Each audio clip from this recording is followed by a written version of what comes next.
So last class we did with in terms of income determination as far as how each one of the sectors, they have contributed in terms of creating a multiplier impact on income, right?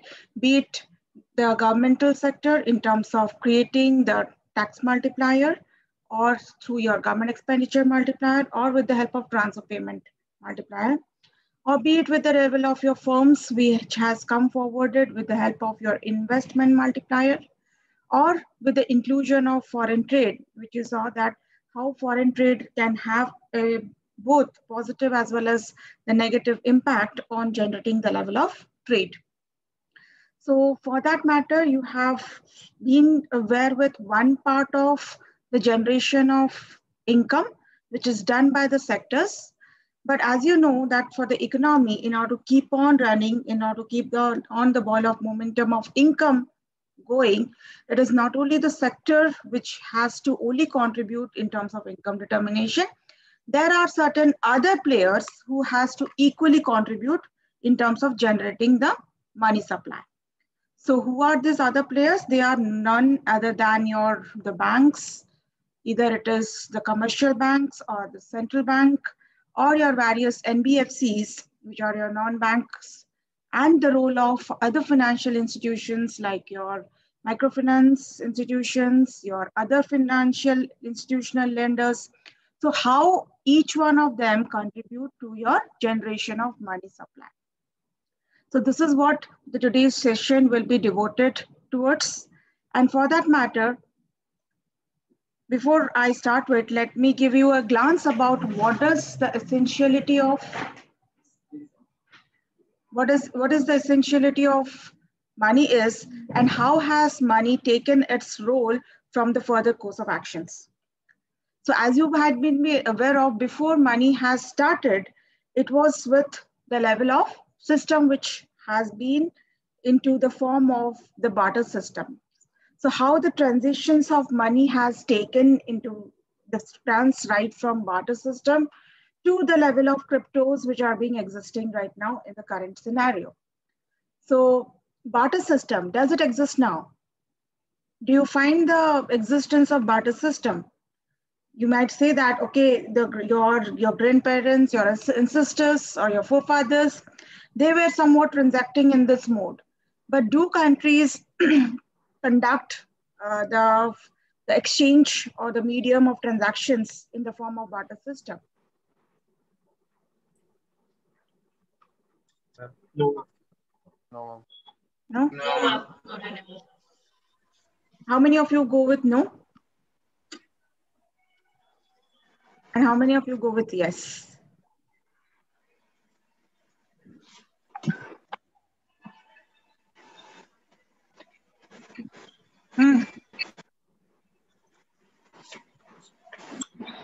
Shravan Patnaik, yes or no? Yes, ma'am. Ma'am, no, ma'am. No, okay. So first, how many with no? Can I see the hands raised up?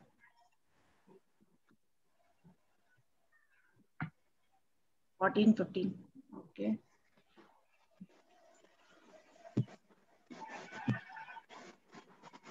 $22, $25. So all those 20, 28, okay, slowly it is increasing. So why it has come down? So confused. Okay, 23 of you say it's no, barter system does not exist right now. Okay, put your hand down. Just hand down. How many of you go with yes, that barter system do exist right now?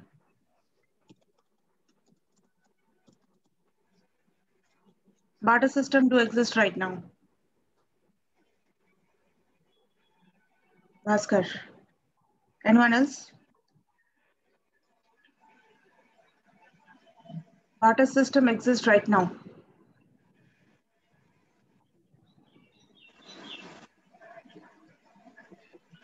It has to be predominantly used, or sometimes we used as well.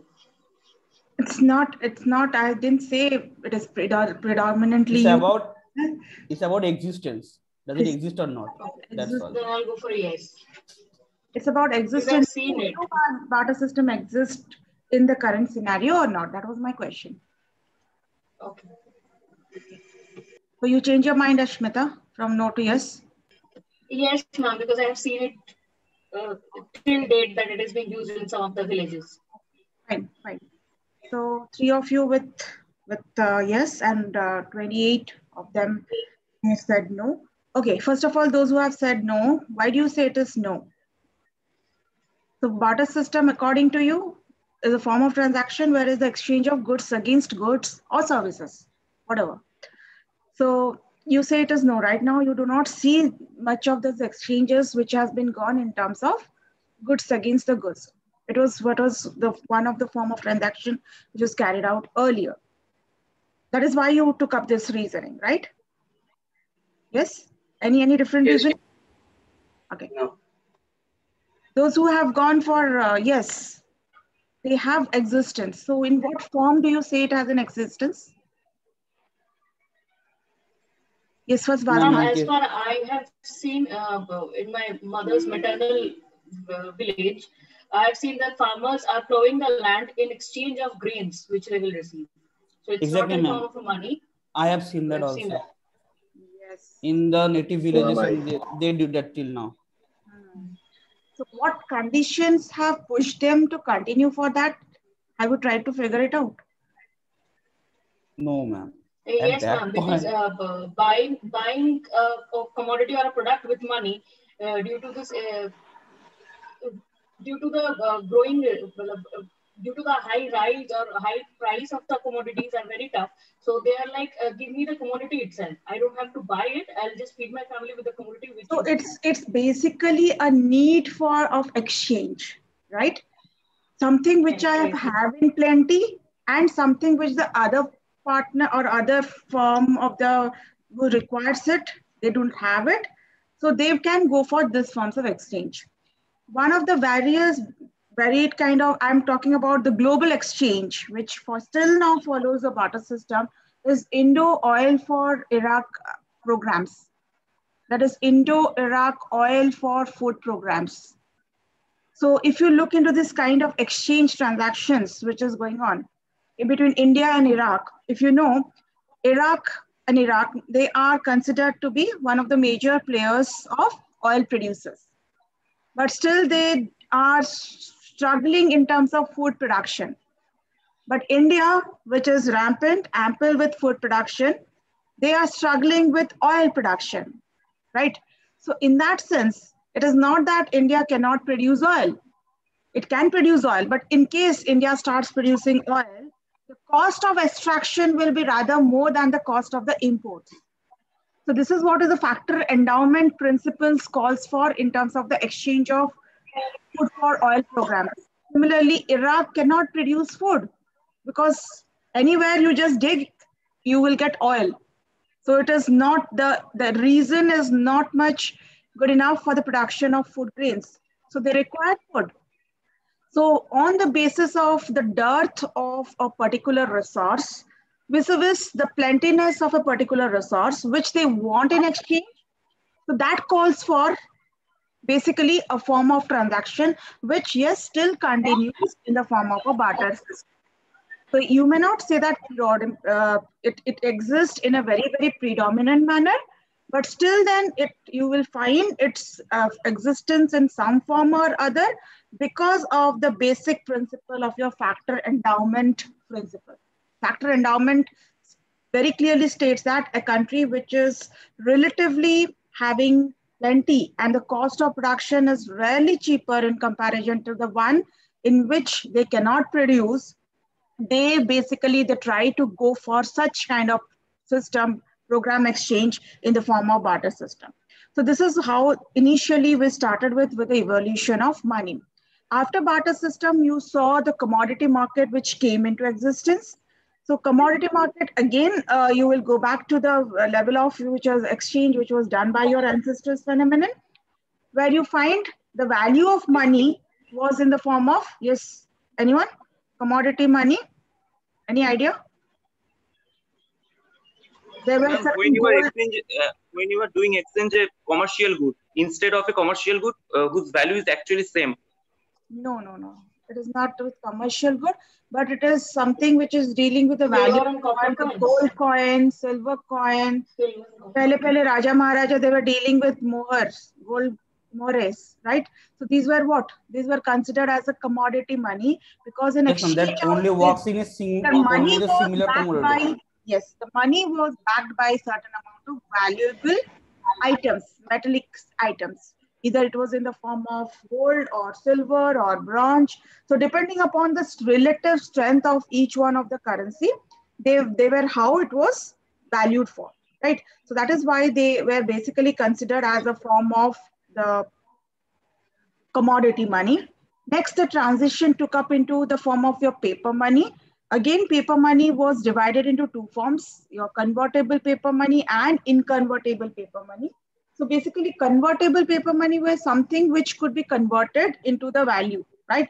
So now no more convertible paper money exists because of some kind of controversies.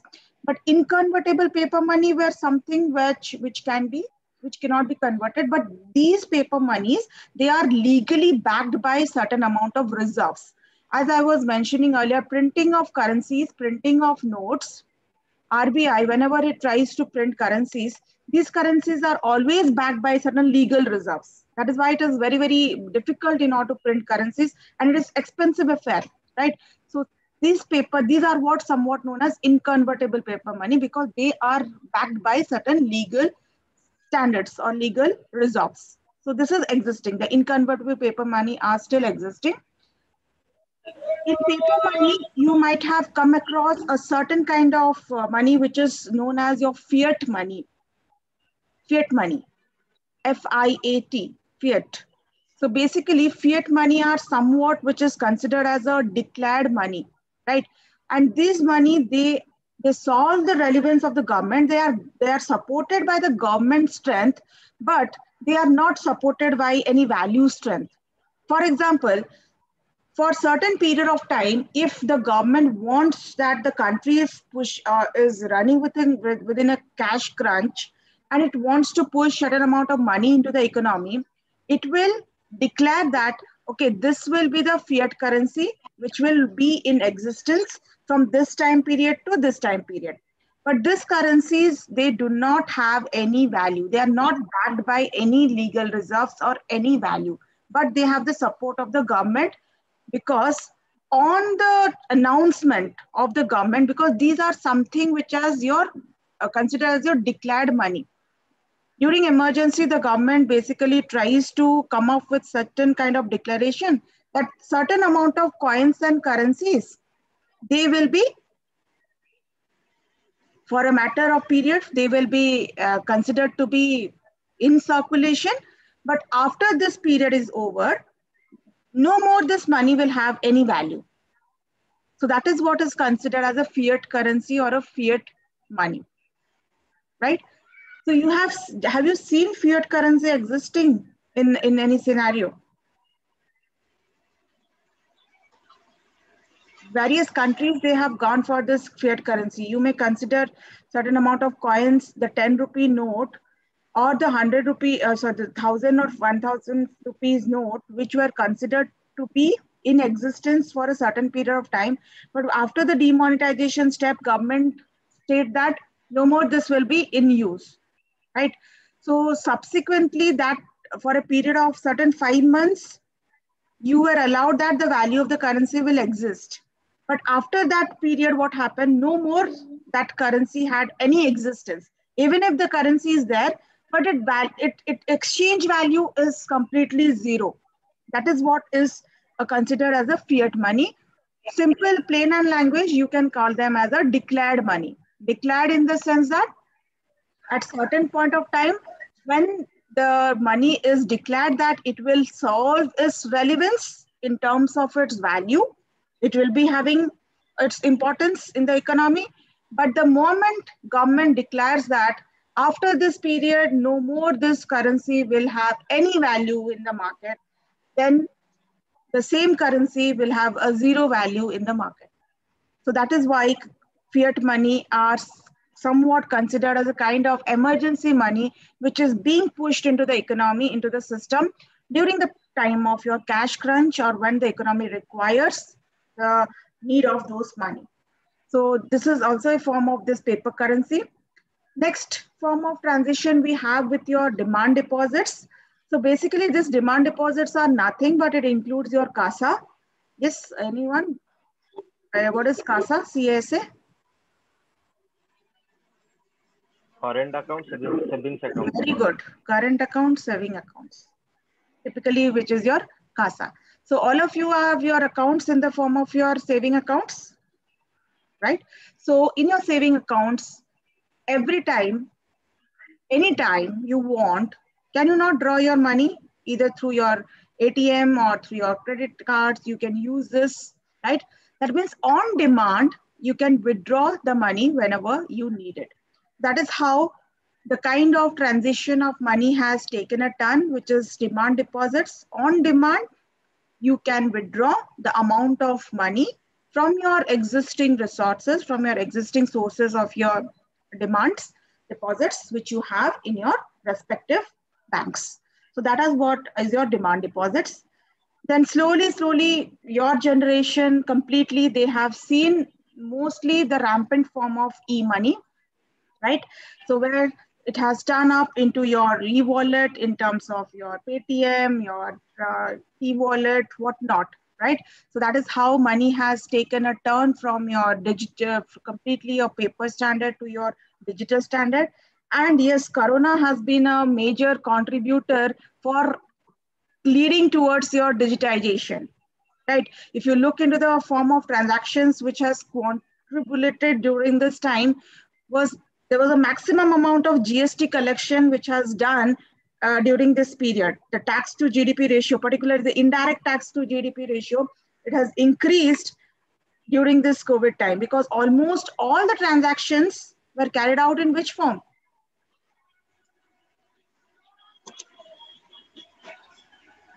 All the transactions, right from small to big, if you see, there were more amount of paperless transactions, digital transactions rather than the monetary transactions. And it has increased the level of your tax collections through the mode of digital transactions. That is how e-money has come into being. Then you had your cryptocurrencies. There were a lot of debates, discussions, kind of views, which either it has to be banned or it has not to be banned. So, but still then it has its existence in certain kind of operation. And right now, most of the economies, a new version of currency which has been into market and has been into functioning as far as investment is your Tron. Have you heard about this, Tron? Tron? Just have a look at this video, then I will move forward into this.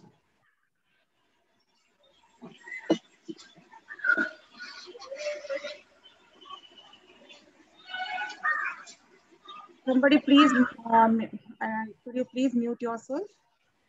Chinmay, mute. I'm Chris from Exodus. Tron TRX is a project that solicits. Ma'am, your screen is not shared. So, Yes, ma'am. I cannot see that. Wait a minute.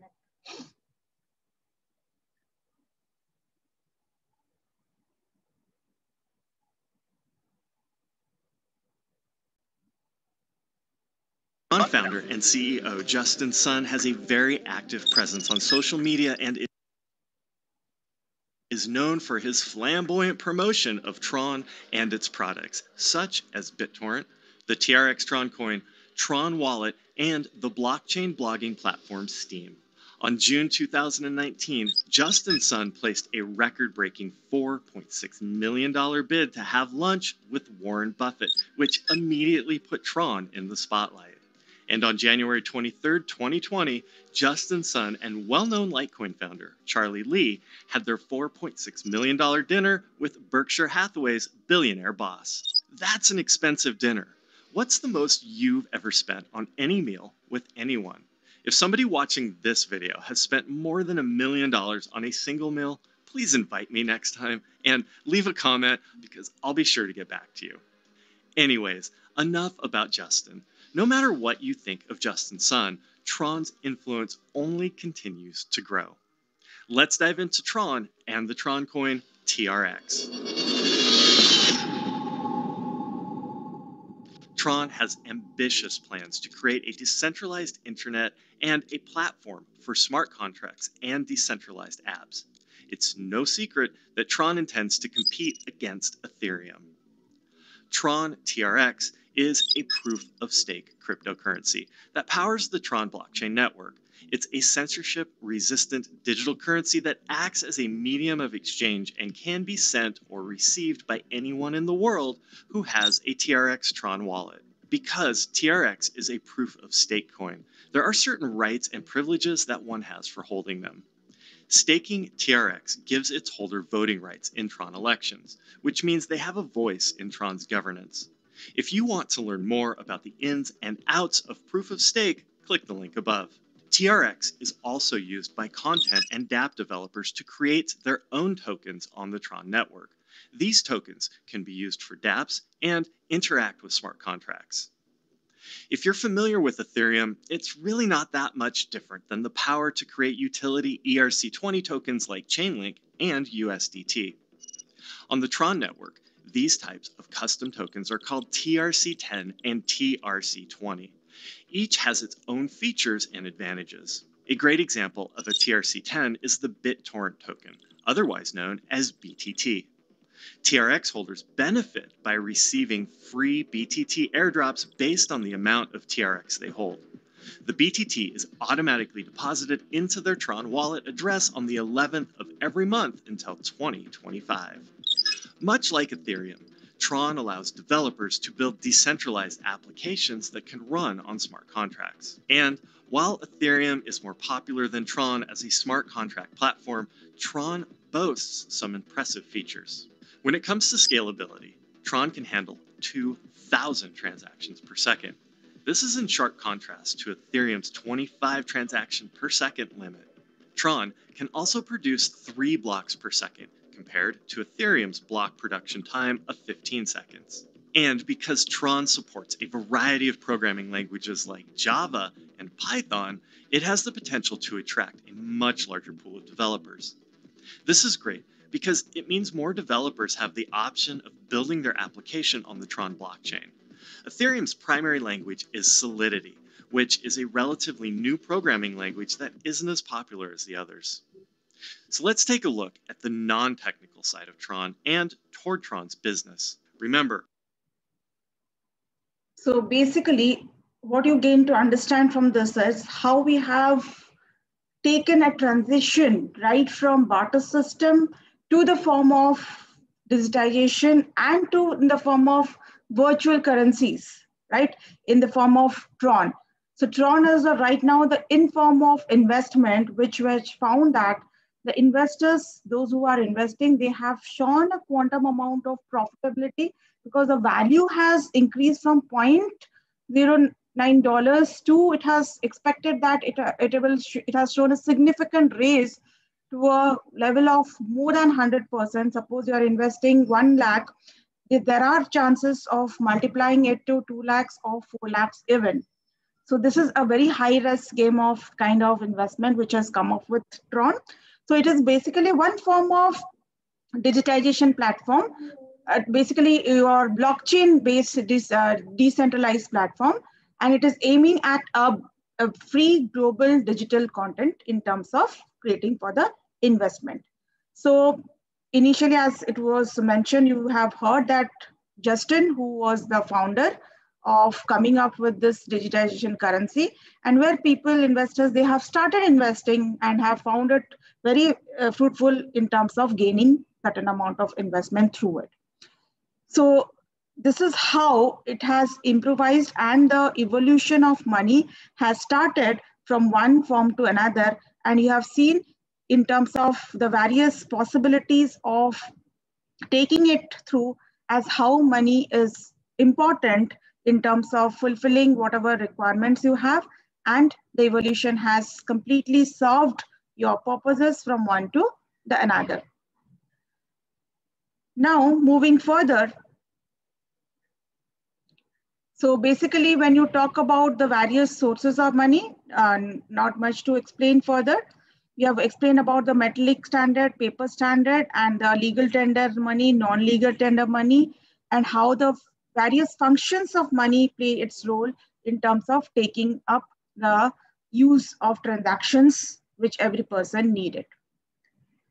Rishabh, what according to you is money? It is a medium of exchange in which we buy something, some product or something. I want your views. I want your specification. I'm not going by, don't go by the commonest of the common definition. According to you, what is money? According to me, it's a need right now.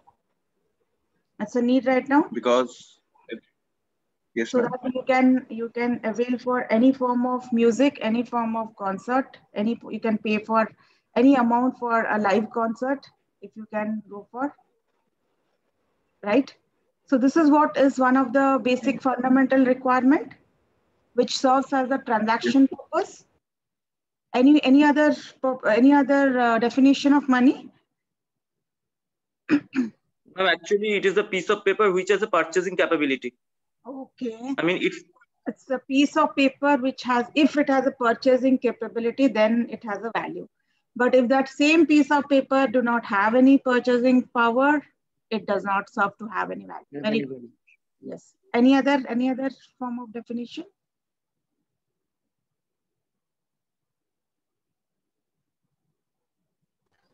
Ma'am, it's a unit of exchange. Okay, unit of exchange. All of you need money, either whatever form, either it is in digitization or it is in paper, whatever mode, the sources which we take up in terms of the various stages. So what is the requirement? Why do we demand money? Apart from the transaction purposes, which you mentioned right now, broadly, if you want to state that why do you demand money? So as we have studied about the demand and supply of goods which determine the price, similarly in an economy, always it is essentially required to understand the demand and supply of money. Why is it essentially required? What it is going to fix it up? The demand and supply of money, what is going to fix up? What are you going to determine through the help of demand and supply of money? The financial power of a state or a country. Yes? The inflation. Okay. The demand and supply of money will be a triggering point. Either you are heading towards inflation or not, or the recession. Very good. Any other thing?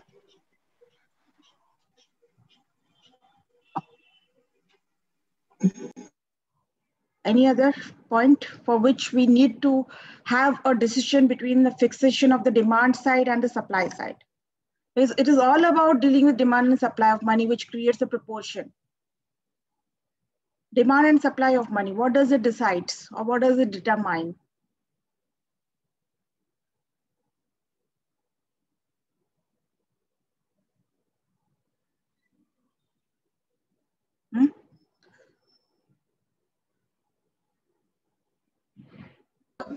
Money is backed by what? The fixation of demand and supply of money is backed by which factor?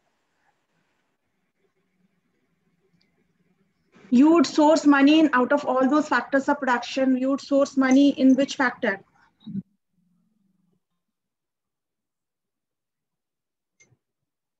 Land, labor, capital, entrepreneur, which factor? Money will come into which factor? Capital. Capital, of course. So demand for money and supply of money will be determining what? Will be helping in the fixation of interest rates, isn't it? The market interest rates, which is changing, either it is rising or it is falling. Last time I was talking about in the form of that, will interest rates rise? And if it is going to rise, yesterday, US, they have come up with again, the US President, Joe Biden, they have come up with again a kind of decision that since the COVID drive is going to be over, and the economies are going to resume to its operation in terms of the economic activity, they will certainly find that the interest rates, which is still zero, when still 2023, they are planning the interest rates to keep it as zero. But again, to how long? So if they are going to increase the interest rates, what impact it is going to create? So this decision of increasing or decreasing the interest rate, yes, number one, which was very well stated by Bhaskar, I think, in terms of either it is affecting inflation or deflation, that will be a very essential reason. But apart from that, the fixation of interest rates is the prime factor which calls for the determination by the demand side and the supply side of money, right? So when we are saying that we demand money, we essentially demand money for, that is the commonest of common reason for all of us, that is for meeting our transaction purposes. So whatever transactions, requirements, daily requirements of our life, right from essential to non-essential commodities and services, we require money. This is number one. And that highly depends upon our purchasing power, that is your level of our disposable income. So that is for that matter, our demand for money will be a function of, if I take up a functional relationship in that manner, so you can say that the demand for money, if I notationally put it as MD, which is demand for money, can be meant for the purpose of you are demanding money for your mitigating your transaction purposes, right? This is number one. Apart from that, your demand for money also is needed. You demand money for meeting your precautionary purposes, MDP. This is all subscript. The notation is in subscript. So here I'm putting it as a function. If we can put it as a subscript as you write it. So what are precautionary motives of demanding money? Precautionary motives are basically the kind of exigencies which anyone in their life can come across. Exigencies like to be facing through a scenario of unemploymentness, right? Sickness, any kind of disease, any kind of future emergencies of your life. So for these purposes, what do you need? You need money for meeting with your all emergencies in terms of your meeting your future exigencies of your life. So that is what is the precautionary motive of demanding money. And again, this precautionary motive of demanding money depends upon your rate of interest. The third motive for which all of us demand money is for meeting our speculative purposes. So this speculative aspect of demanding money, MDSP is nothing but the demand for money for meeting our speculative purposes. Speculative in the sense that, as you know, market is highly volatile in nature. It is not static. So for that matter, the volatility of market will be subjected to the change by the changes in your interest rates. So as you know that demand for an investment is inversely related to your rate of interest. So as an investor, what do you speculate? If the market rate of interest tomorrow, if you are expecting that the market rate of interest is going to increase, don't you think that the investors will be demotivated enough to invest at a higher rate of interest? So that is what is the speculating power of market and the investors is. So that is another reason why do we demand money. So for that matter, if you broadly divide or segregate the demand for money, one will be for transaction demand, and this transaction demand for money is a function of the level of income. Second one is your precautionary motive of demanding money. Again, this precautionary motive of demanding money is a function of the level of income.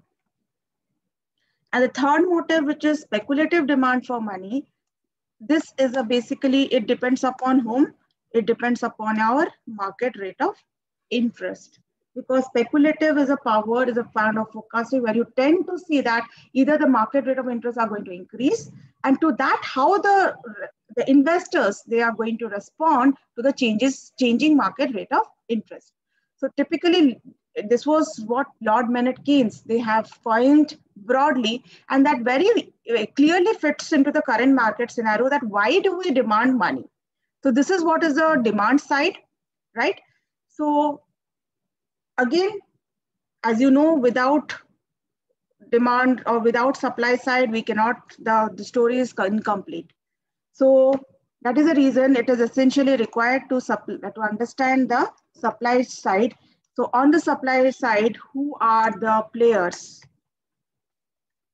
or what are the measures into the supply side? So that is what, yes. Any question? Hello? Okay, so this is what is looking into the kind of need and requirement, because demand will be basically one who are demanding money for solving all the purposes, be it the individual, be it the institutional, be it the organization, be it the economy, whosoever demands money, and the major suppliers, or who are the major players who are there in the supply side, who will be coming up with the creation of money supply, right? So this is what basically we are going to take it up. So primary function, as we clearly stated, that money, yes, as a medium of exchange, which will be meant for the purpose of our transaction and precautionary, is as a unit of value, because yes, without any value, other than account, money does not serve to have. Store of value, no more. I would rather say money has completely lost its relevance as a store of value after demonetization. Earlier, this function of money was considered to be important. But now, after getting the shock of demonetization, do you ever think people would be storing money in terms of their wallets or their chef or their vault in the form of cash? No, that has clearly come down in terms of acting as a store of value. Money has been a standard means of deferred payment in the sense that you can defer, you can postpone your level of payment for some future point of time. For example, you are taking a loan from the bank for a period of say 5 years, and with a certain rate of interest, say 7%. So that amount, that is you are deferring the amount of loan along with the interest rates you are paying at the current rate, but you are deferring the amount of your principal amount at a certain period of time, which is the amount which you have fixed for that year, maybe 5 years, 4 years, 3 years, depending upon the time period T. So that is why money is also considered as a standard unit of deferred payment.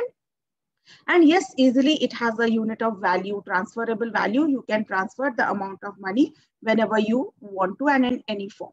So this is how we have overall been evoluted with the various forms of money, and how it has taken different forms, and how the relevance of money has been changed, or the importance that has changed from time to time. So now taking further in terms of who are there in the supply side and who is going to meet all those obligations of the demand side. So this is what is the various measures which we are going to take it up. So as I was mentioning in the last class, the various measures of money supply. So this is nothing but it will be in fact referring to that which are the sources through which the money will be in circulation, who will determine the level of the price level, which is your interest rates, how they will help us in the form of acceleration of economic development. Ma'am, can we say money supply equal to just currency plus deposit? Yes, if it refers the... Yes, absolutely, yes. So this is what we started. This is basically the monetary base. So when we talk about the various measures of money supply, this will call for the various sources from where the money is generated, right? So at a certain point of time, who does it?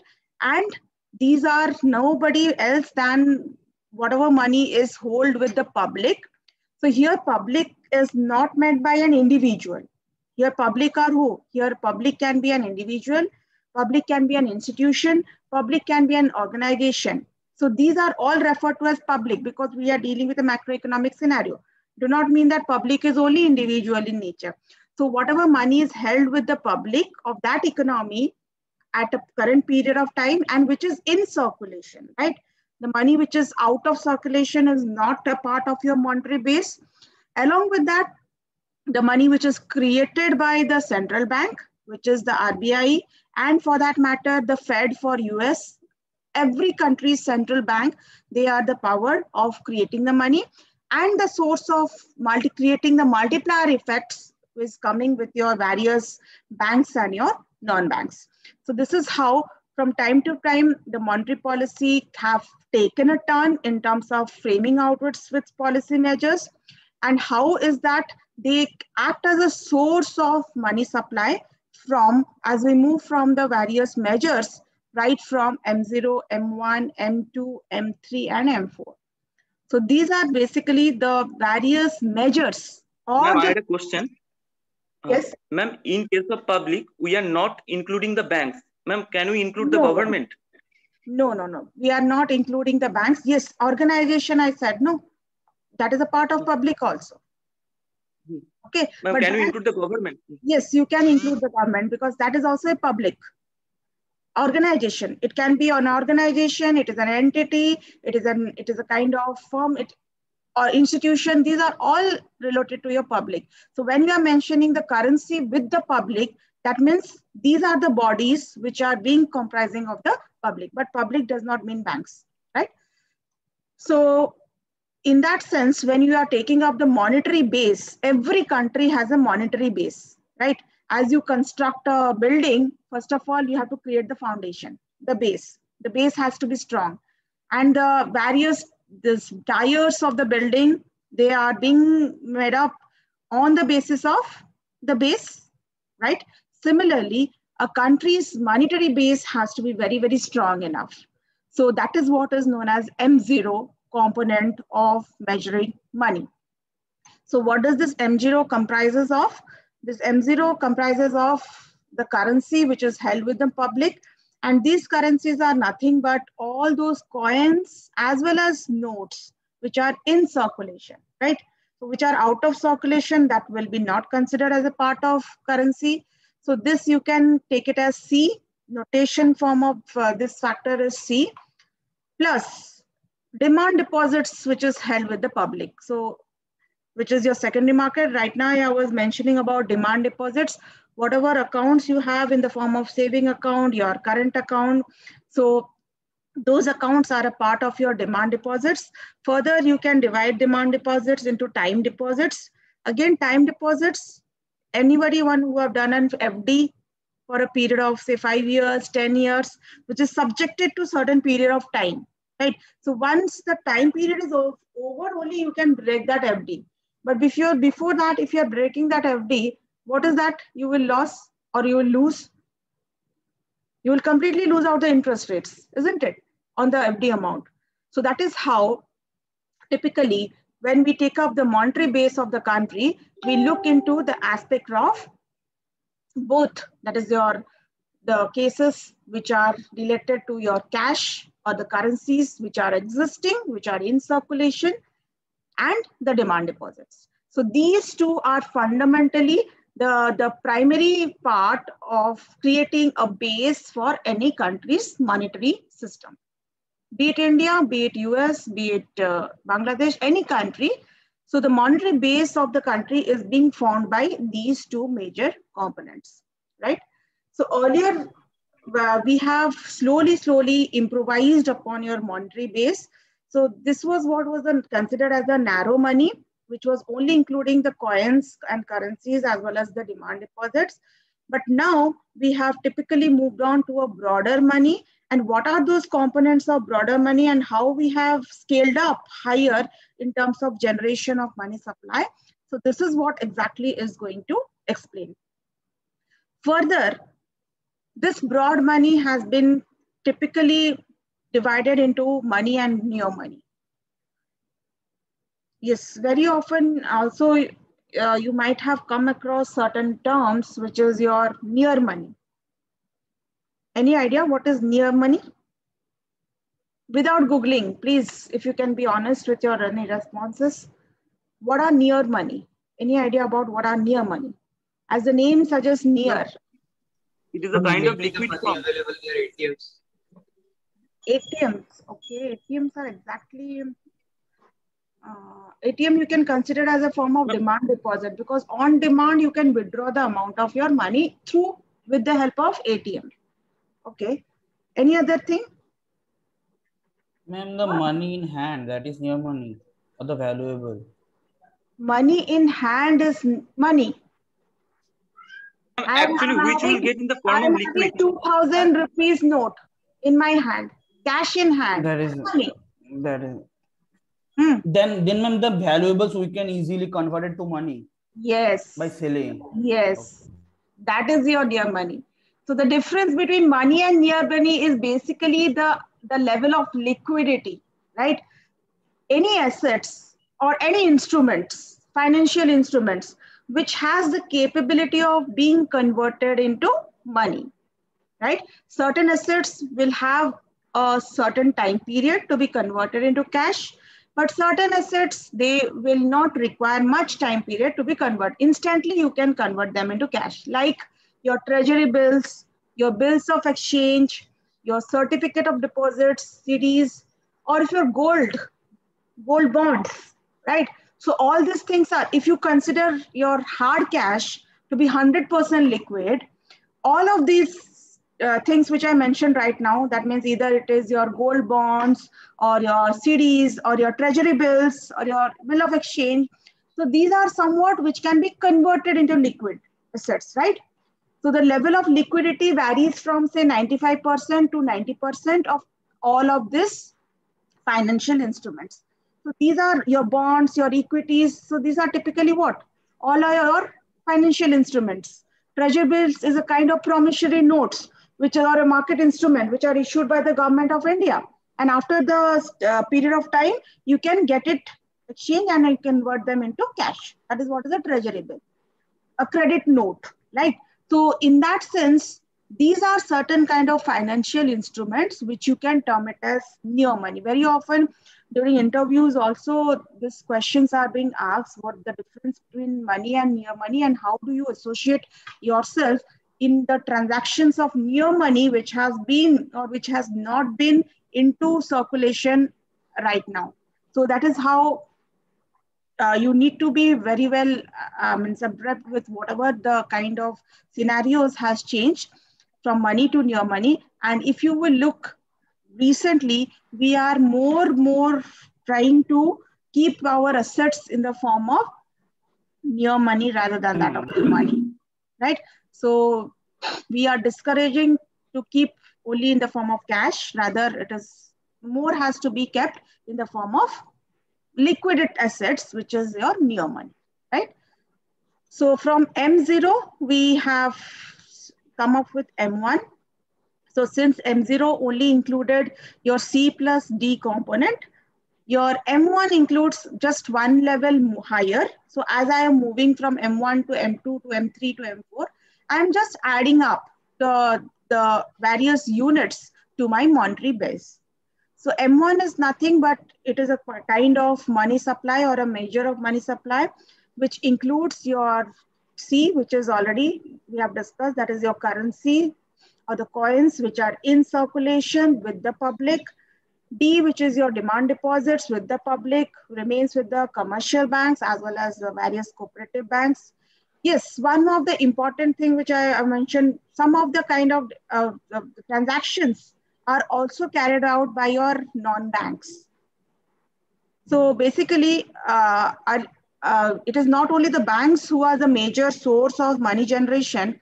Along with that, the non-banks also is a powerhouse attributing to that.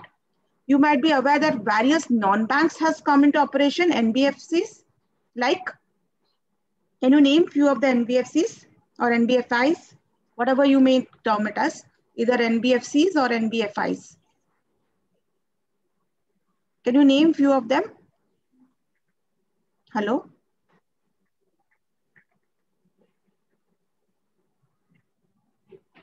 Some of the NBFCs, Bajaj Finance, Muthoot Finance, Manipuram, Tata Finance, Cholamandalam. Yes, Mahindra. There are so many now. the market is full of NBFCs. These NBFCs, these non-bank starter capital financial services, isn't it? And you will see almost all advertisement in you which are being done in your TVs, they all pertain to your NBFCs rather than that of your banks. This can also be known as your shadow banks. You can also call them as shadow banks. Why? What is the difference between banks and non-banks or shadow banks? Basically, these banks also, they operate like your banks. The functioning is done like your banks only. But they are not licensed as a fully functional bank. They are just a shadow. Shadow is what? What is the meaning of shadow? You have your shadow, but is it a true picture? A mere silhouette of the true thing. Yes. So similarly, a mere silhouette of the true thing. Yes. So similarly, this non-banks, they operate as shadow banks. The popularity, when non-banks came into existence, the popularity of non-banks began because they provided relatively a lower rate of interest in comparison to your banks. The lending rates were relatively low in comparison to your non-banks. And apart from that, they were also dealing with other kind of financial services like provision of your gold loan or your gold bond exchange, raising of securities, mutual fund investors. So that is what the non-banks become very prominent into market, and they started contributing more to your money supply rather than that of along with your banks. Yes, Ashmita. Ma'am, can we say that post offices are a sort of NBFC? No. I will come to that part. Post offices are not considered as your NBFCs. Post office are a different type of financial structure altogether. The role of post offices, they have changed. Now they have been converted into functioning of a bank, but they are known as post office banks. Post office saving deposits or time deposits bank. But post offices are not NBFCs. You cannot tag post office bank as your NBFC. Yes, Chinmay. Thank you. Ma'am, the other deposits held by the public which are I'm coming to that point. I was stuck with D. Okay.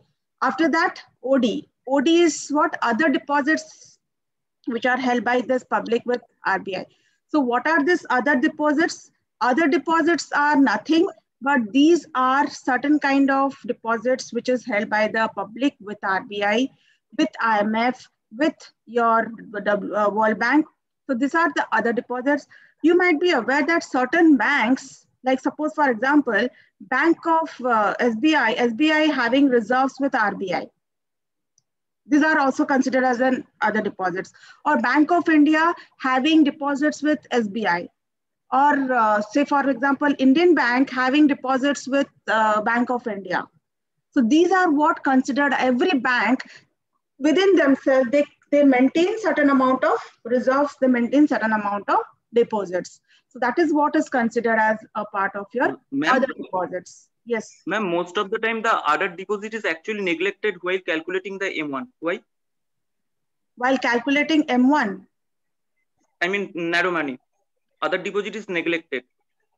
But we incorporate other deposits in M1. We usually take into, because M1 is C plus DD plus OD. You usually take other deposits. It is not that completely other deposits is neglected, but there are certain kind of recurring deposits which are neglected in terms of your other deposits. But completely other deposits, I don't think they are neglected in terms of your M1. Yes, Chinmay. Ma'am, if you consider the other deposits which are RBI or other bank, then it will not double the money, because we have already considered the D factor, that is demand deposits from the public in commercial and cooperative banks, and the same money we are keeping the public. Listen, I had also another question. This is demand deposits with the public, not with the banks. With the public in commercial and cooperative banks, means public also consists of banks, right? So out of that, it maintains certain amount of deposits. Out of the deposits which are meant, suppose for example, SBI is maintaining deposits with itself. right? After that, it lends money to other banks or to other individuals for the credit multiplier process. Okay, so it is a form of credit multiplier which is taken up. But apart from that, SBI maintains certain amount of reserves with RBI, which is in the form of cash reserves. One is your cash reserve ratio, another is your cash reserves. I will talk about these two fundamental aspects. Suppose cash reserves, right, ratio, right now, earlier it was 4%, now it has come down to 3%, right? So every commercial banks, they are required to maintain 3% of their resources in the form of cash with whom? With the RBI. So that is what is why it will multiply. So certain percentage, it is completely out of those deposits which those commercial banks has maintained with RBI. So that is a CRR. Are you getting it? So it is not that I completely take your point that you want to say that it will multiply, because out of the amount of commercial banks, beyond that, commercial banks are maintaining certain amount of reserves with RBI after maintaining whatever reserves with themselves. So this is what is your other deposits. Hello? Ma'am, I had also another question. As you were saying that while calculating narrow money, the deposit, demand deposit, is it not called the net demand deposit? Yes, net demand deposits. You can call it them as a demand deposits. Basically, what is the meaning of a demand deposit? Tell me. Ma'am, demand deposit means that the money you are keeping in savings account and current account. And on demand, you can withdraw the amount of money. The withdrawal is on your demand whenever you want to, either through your checks or through your ATM's card, through your debit card, right? But ma'am, sometimes we have also noticed that there are some banks like SBI is also keeping the deposit money in ICICI. So ma'am, will it also include this money in the... That will be other deposit. SBI maintaining money with other banks, that is another deposit that I mentioned right now, no? See, I will go to the next level when I come to your credit multiplier. What is a credit multiplier? The credit multiplier happens with other deposits only, right? For example, SBI, for example, let's say Indian Bank, maintain certain amount of reserves with itself, and it maintains rest of the amount it gives to other banks in the form of lending process. There is lending possible between banks to banks. It is not that only bank gives money to individuals. It gives money to banks also. So this is a process through which credit multiplier works among banks. There are two ways in which bank creates credit. One is the credit multiplier process among the bank. Another is the credit multiplier process amongst the individuals. So these are the two processes. I will completely go away in detail with the complete situation, how from one bank to another bank by maintaining a certain amount of deposits, the process of multiplier goes on. Just hold on a bit. Step by step, I am completely taking up how it is the process is being created. But here, when you are referring to other deposits, it is the deposits which other banks maintains with any other bank, right? So this is what is a part of your other deposits. Don't confuse between the other deposits and the demand deposits, right? Demand deposits are basically done with the bank itself, from which you are making, which you have an account. But other deposits, there can be public with other banks, or there can be banks with other banks, or there can be banks with RBI or banks with IMF or World Bank. So these are basically considered as other deposits. Okay. Next, the M2 is your just one level more. That is your money supply. Yeah, Ashmita, you were mentioning about your post office. Will it be a NBFC? No. Then in this case, M2 will be what? M2 will be whatever components are there in M1. Along with that, you add up the saving deposits of the people with the post office savings, right? So now, after the role of post office, that means no more post office are usually serving the kind of activities which they were used to do, because now after the process of email and all those digitization, no more the post office has completely lost their relevance in terms of their functioning. So now government has converted those post office into your saving account banks. And for that matter, what kind of provision has been given in terms of the budget to encourage postal savings? Number one is you get a higher interest rates in comparison to your saving rate in the banks. This is number one. Number two is you can claim for your tax benefits. If you're having your saving deposits in your bank, you cannot claim for a tax benefit. You might be having 10 lakhs, 20 lakhs, whatever may be the reserves, but for that matter, you cannot claim any tax benefits. But if you have a postal savings deposit and you are getting a certain amount of interest, but you can claim that as a part of your getting income tax benefits. So why the government has done so, one of the major significant reason is, if you might have been aware, that our fiscal deficit, it has increased to a very significant amount during this recent past. That means our borrowings has increased. It has been very well studied and proven that savings can be a major source of reducing our fiscal deficits. How? Because if the savings, the attitude of savings is increased, those savings can be used, savings of the bank as well as savings of the public, that can be used for the purpose of mitigating our deficits. That means internally, we can arrange our funds in order to mitigate whatever deficit we have. So this is what is the role of savings which has been come forwarded. I'm not saying savings in your home, in your household, in your wallet or in your shape. That is not a saving at all.